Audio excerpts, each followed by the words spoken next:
This episode of the Higher Ground podcast was brought to you in part by the Black Sheep Club. For a while I was racking my brain trying to find a way for you and I to get a little bit closer together in this tight-knit community we've been building around this music. And then it finally hit me. I decided to create the Black Sheep Club, a backstage pass fan experience, behind the scenes, behind the curtain, a 24/7, 365 exclusive look into this music. We'd love for you to come break on through to the other side and join us in the Black Sheep Club. You can find me rolling like a stone, blowing in the wind down some highway, like smoke in the air on a Colorado breeze. Don't know how to come down. I'm doing fine with my head in the clouds and these boots, landing on some higher ground.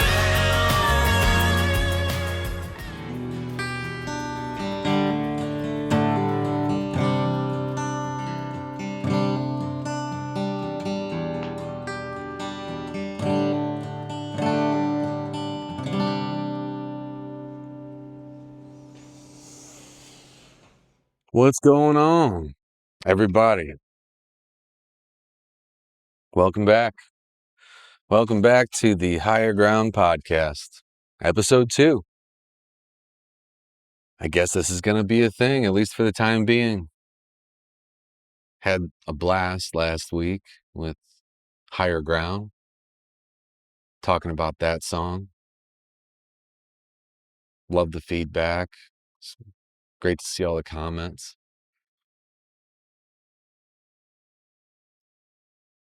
I'm glad that you're all enjoying it. How's everything? Everything going well, I hope. It's mid-May. It's a great time of year, I think, in many parts of the country. Probably many parts of the world. Great weather. Just about summertime, I think. Hope everybody's getting some fresh air, getting outside, maybe enjoying the fruits of your labor, planning some vacations, planning some fun things for summer, etc. I was thinking about what song we should discuss this time. I was just on my walk and just thinking it over. I've been walking a lot ever since I quit smoking. It's just whenever I feel those sorts of cravings, I still get them from time to time. I don't take them very seriously, but I do go and usually will take a walk. It's kind of like a replacement. Because I realized when I was smoking, there's this act of smoking when you smoke a cigarette, all you're really doing is taking a deep breath. And that's what's kind of cool about walking, is like you're exercising and you're taking these deep breaths, but it's without the tobacco, So anyway, that's been working for me. And I've been getting some good ideas on these walks and just having some good time to think. Step away from the desk for a while, step away from things just to think things over. And I was thinking about what song we would maybe do today. And I think I want to do one of my favorite songs. One of those songs that I always talk about as being one of my favorites. So I had so much fun writing it, so much fun recording it. It means so much to me. And I love to see that it means something to other people as well. And that song is Space. Space from the first album, but also the only song that I've recorded twice. I recorded it for a second time on the Sleeping with Ghosts Volume 1 sessions, but it didn't come out on Sleeping with Ghosts Volume 1. It actually came out on Dust on the Tracks as an outtake. Because we had some extra time in the studio, and I wanted to see kind of what it would be like to record a stripped down mellow version of that, kind of a sad version, in the vein of the Sleeping with Ghosts Volume 1 tracks. They have that certain sound to them. just given the subject matter of space. Recorded the rock version for the first album, but wanted to see what it would be like to record that more stripped down version. Anyway, yeah, it's the only one like that where we recorded it twice so far.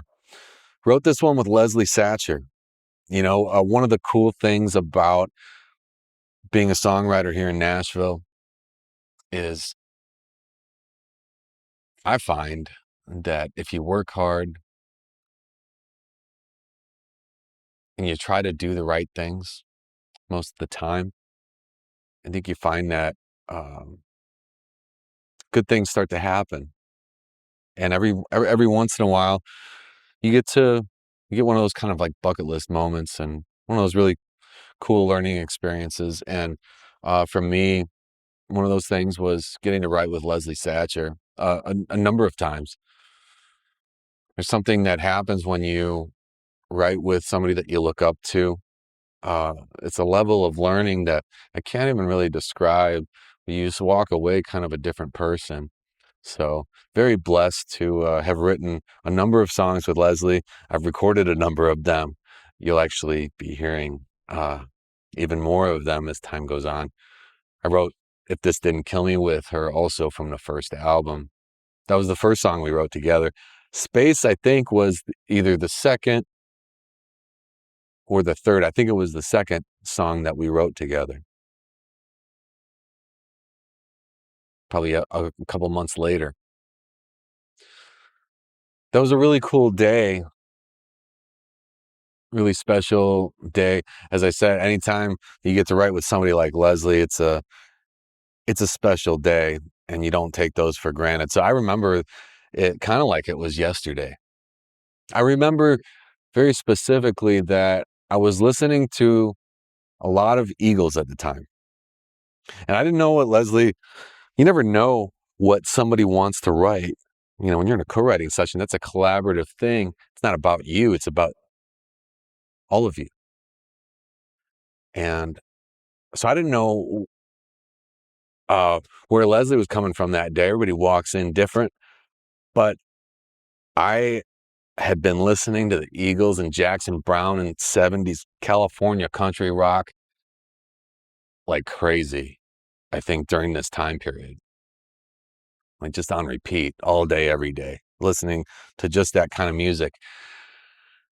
I get in those modes sometimes. And so I think I was in the mood to write something like that. So I was going to kind of float it out there, and see if maybe Leslie would be feeling that as well, feeling like doing that. And I think she did. I remember I started playing something like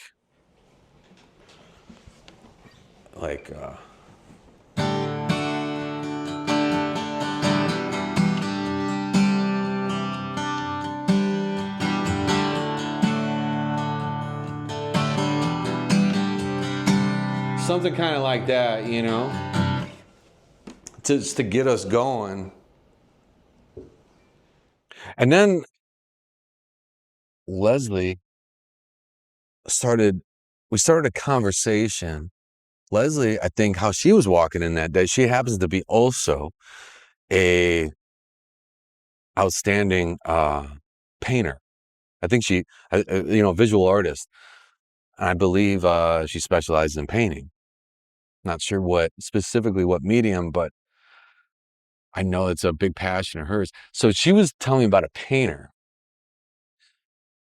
that's specialized in Southwest kind of landscapes or Southwest imagery, kind of maybe specific to New Mexico, maybe something along those lines. That's what I remember. I was talking about this artist that she was recently studying or maybe went to a show, saying how much she loved the work. And then that conversation led into us talking about travel. And I remember she brought up this place. We ended up talking about New Mexico, like Santa Fe area. And I've always been kind of enamored with that region. And I hadn't actually been in that region in many years. It had been quite a long time.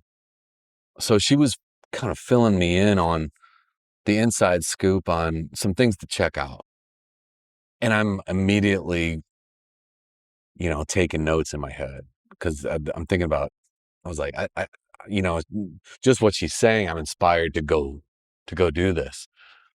And anyway, this conversation and the stuff I was playing on guitar, coupled with maybe something that I was going through at the time,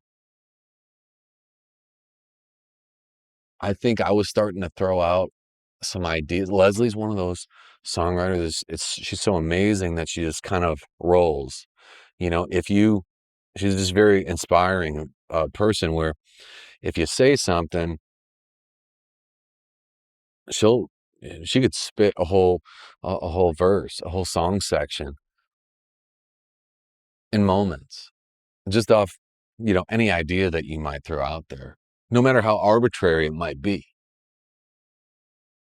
And I kind of remember that happening. I think I was coming. So you have this groove that I'm playing, you have this kind of inspiring conversation about Southwest imagery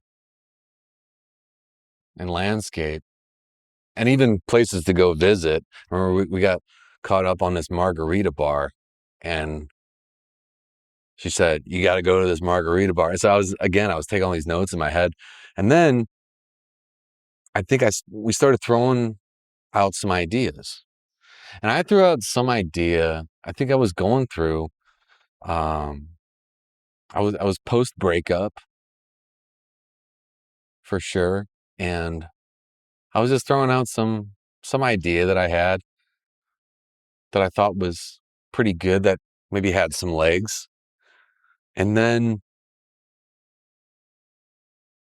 we started we started rolling with it. And I think it kind of started with that.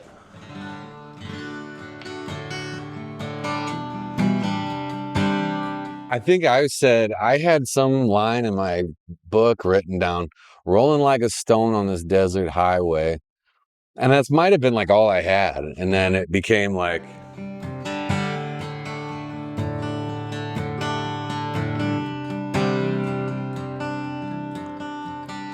rolling like a stone on this desert highway, no place I gotta be. Just a dotted line in the hood of a 68 stretched out in front of me. Yeah, since you've been gone, well, I've been moving on. I feel like Leslie might have spit all that out in a matter of maybe 90 seconds, I think I was playing something, and then uh, that verse just fell right out onto the table. So that was really cool. That's how that song got going. We wrote it very quickly. I think we wrote it in about an hour and a half, and then we were done. Very inspired session. Had a blast with it. Knew it was going to be something cool. I didn't know what it was going to turn into because I wasn't a recording artist at the time. I was just mostly writing songs for other folks. So I was kind of hoping that maybe somebody would pick up the song. I think that would have been the goal at that time. But here we are, just not that many years later, and as it turns out, I recorded it back in 2020, I think. So that's how that happened. But you know what was so interesting about that conversation that day with Leslie was she inspired me to ultimately, not so much further down the road, I ended up booking a vacation. And it was all based on writing that song. I wanted, they say life imitates art, art imitates life. This was this was actually, life imitating art. We wrote the song first, and we wrote this fictitious story with this backdrop based on this conversation that we were having, just because we thought it we thought it was cool. We thought it was inspiring at the time. And I think I knew when we were writing that song, I was like, I'm going to go on this vacation. When we finished that song, I was like, you know what I want to do? I want to be, this episode of the Higher Ground podcast was brought to you in part by Desperado, the music videos, volume 1, and the brand new volume 2. I'm so proud of these DVDs. Between both volumes of Desperado, you have 28 tracks. That's 28 music videos, 4 of which cannot be seen anywhere else except for right here on these 2 copies, produced and edited by your boy for you, the audience. And I've made sure to include so many of your favorite songs on here. Higher Ground, It Is What It Is, What You Drinking About, Catch My Breath, Deja You, 2 Steps Back, Outrun the Devil. That's just a few on the first volume alone. On the second volume, we tackle the later records in the catalog. Finding My Way Back Home is on here. Bed on Fire, Confession, One Day, Fifth Half Full. All 5 records represented on these 2 DVDs. Only 100 copies were made of these. Once they are gone, they're gone for good. I don't make a lot of these things. I don't do it for the money. I just do it because I think it's cool to have something physical every once in a while in this digital world that we live in. These go for $15 a piece only at rylandfishershop.com. Grab yours before they're gone. Once they're gone, they're gone. I want to be driving in Santa Fe into Suki, New Mexico, blasting the song, you know what I mean, in my car. Because it's one of those songs, it's like a driving song. I always felt like it was. That was my intention when we recorded it. I wanted it to be one of those songs, like, you ever watch Jerry Maguire? And he's doing he's driving down some desert highway, and in his case, I think he had just quit his job. It's that scene where he quits the job. It's an iconic scene, and he's cranking his car stereo, and it's like Free Falling by Tom Petty, right? Well, this was my free falling moment. I thought that would be mine. I thought that would be my version of that. So, yeah, anyway, not too much later, I booked a flight to Phoenix where I would land in Phoenix, and I would also leave from Phoenix. And what I would do is fly into Phoenix, get a rent-a-car. So Phoenix, Arizona, Arizona and New Mexico right next to each other. My plan was, and I planned this in about 24 hours, flew into Phoenix, I got a rent-a-car, and I plotted kind of all these different points that I wanted to check out that made up roughly a 2,500 mile circle. I was going through some things at the time. It was kind of like this little mini, quarter life crisis, I guess. Something like that. Needed to get away. Needed to go on a kind of a solo mission, solo vacation. Get some fresh air, get some new perspective. Take a load off. Maybe get some space, right? Just like the song. And yeah, and just wanted to see some beautiful scenery, really. That was the kind of the main thing. Just get some fresh air and a new point of view. So yeah, just plotted all these points around this 2,500 mile circle that started in Phoenix and went all the way around and ended in Phoenix. And I needed to be able to do it in about 5 days. So it's a little bit crazy, I built in just enough planning to make it work, but not too much where I would be kind of bound to certain things.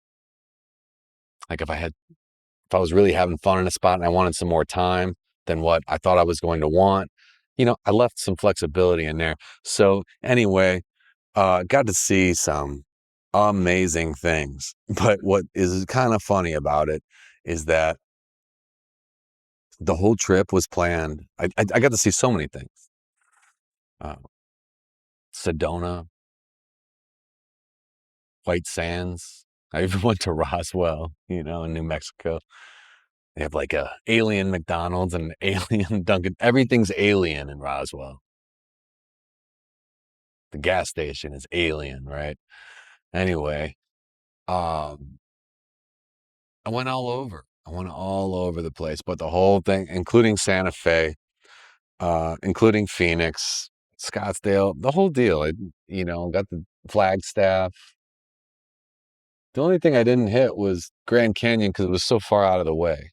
It takes you you have to go kind of like one way there and one way back, and not on the way to anything, and you get kind of a dead end up there. So, oh, I even got to, speaking of the Eagles, I remember I stopped in what was also on the way of this 2,500-mile circle. It was very strategic, the circle that I picked, right? Because including included in there was Winslow, Arizona. So I got to stand on a corner in Winslow, Arizona, just like in the song "Take It Easy." Happens to be on Route 66. Kind of cool. Something I wanted to do, one of those kitschy kind of Route 66 things to do. One of these days I'll have to actually do the Route 66 trip. Never done that. All the way from Chicago to Santa Monica. I think that would be a cool trip. Anyway, my point was that what was so funny about this trip was that it was all booked around wanting to go. If you remember, I got the lyric pulled up in front of me. In the second verse of Space, there's a bar in Tasuki and a girl named Ruby I used to know. There's a house out under the edge of the sun that ain't got no phone. Out where nothing rings. If you want to find me, I'll be like a gypsy king. So that first line, there's a bar in Tasuki.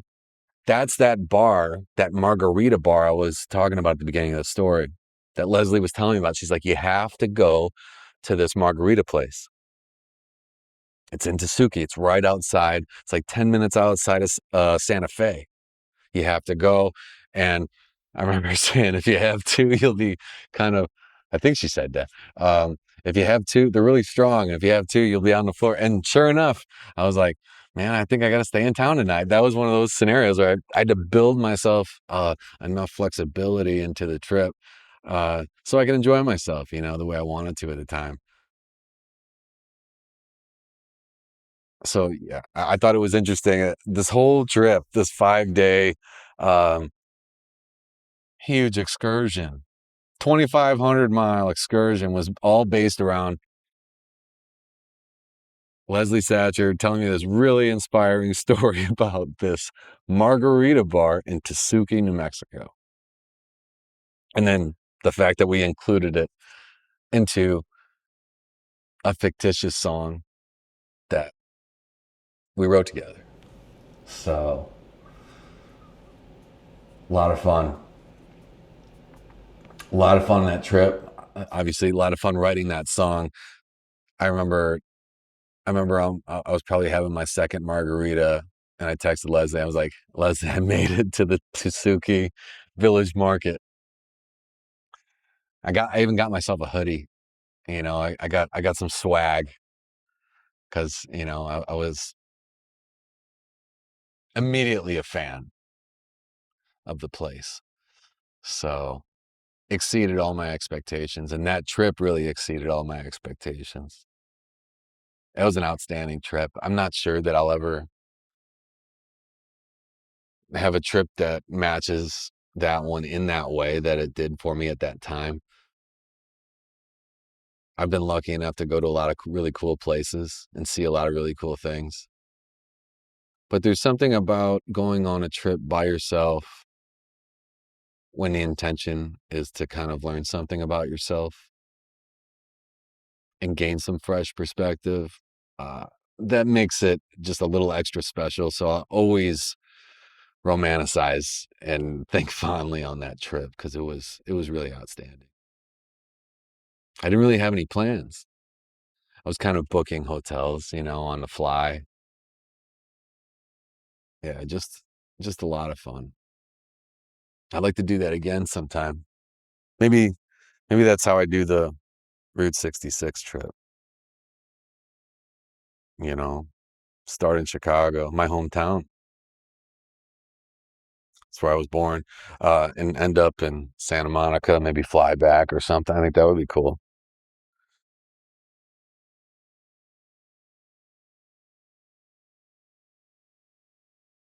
Let me know if throw something in the comments. Have you done any kind of trips like this? Any Gone on any trips lately that you'd recommend? I love travel. And travel's good for the soul, especially when you're kind of in a day-to-day grind, that monotonous thing, and you need a breath of fresh air.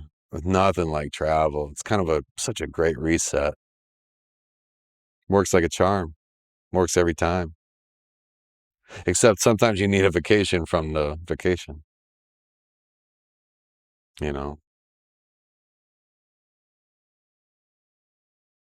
Yeah, throw in the comments. What's a great trip that you went on that was kind of life-changing or life-altering or spiritual to you even? That's how I felt about this one. It was almost spiritual, especially because the whole trip was rooted in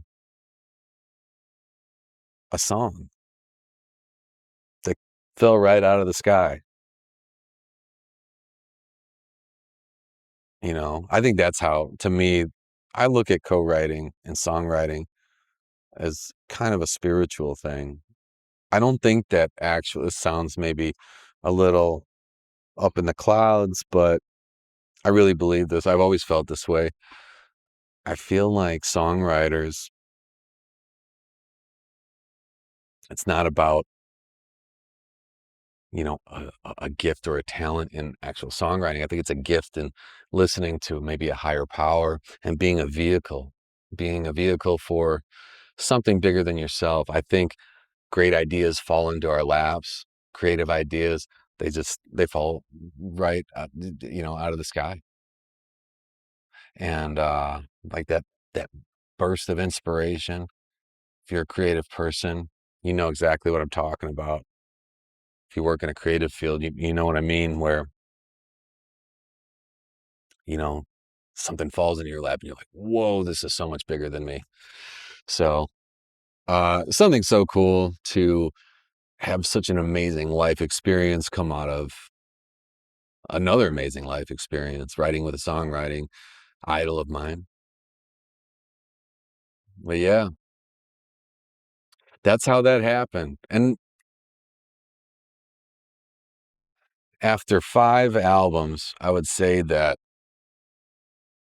it might still be, if not my favorite song, it's definitely in the top 5, maybe in the top 3. So I hope if you ever listen to that song, if you ever listen to Space, I hope you listen to it with maybe new ears next time and think about Santa Fe, think about New Mexico, think about the Southwest region and how beautiful it is and how inspiring it is. And if you've been there, you know exactly what I'm talking about. And if you haven't, I hope you take the opportunity and go because it is incredible. Sedona is like nothing I've ever seen. I remember I was sitting in a bar, I was talking to a stranger, and I was telling him about my travels and my journey and what I was doing. I think I was in Prescott, Arizona. I told him I was going to Sedona, and he said, you know, God created the Grand Canyon, but he lives in Sedona. And that kind of let me know that maybe I picked the right choice by skipping the Grand Canyon this time, because Sedona was just outstanding. It was very, very cool. A lot of cool things to see in this country, a lot of cool things to see in this world. Anyway, I think that's all I got for today. Again, post in the comments. What do you think? What do you think of the song? What do you think of the Southwest? What kind of cool travels do you uh, go on? Have you been on lately? Anything that you'd like to share? I'm always looking for great travel ideas. Always looking for somewhere to go. Love to hop on a plane, especially on the weekends. I take a lot of long weekends sometimes. So, yeah, throw some stuff in the comments. Let all of us know where all the cool spots are. Love to hear it. Oh, well, I hope you enjoyed this episode. We're just getting started. We'll see where it goes from here. Appreciate you listening. Appreciate you watching. Appreciate you supporting this music. Have a good rest of the week. Enjoy the summer and good vibes only. See you later. You can find me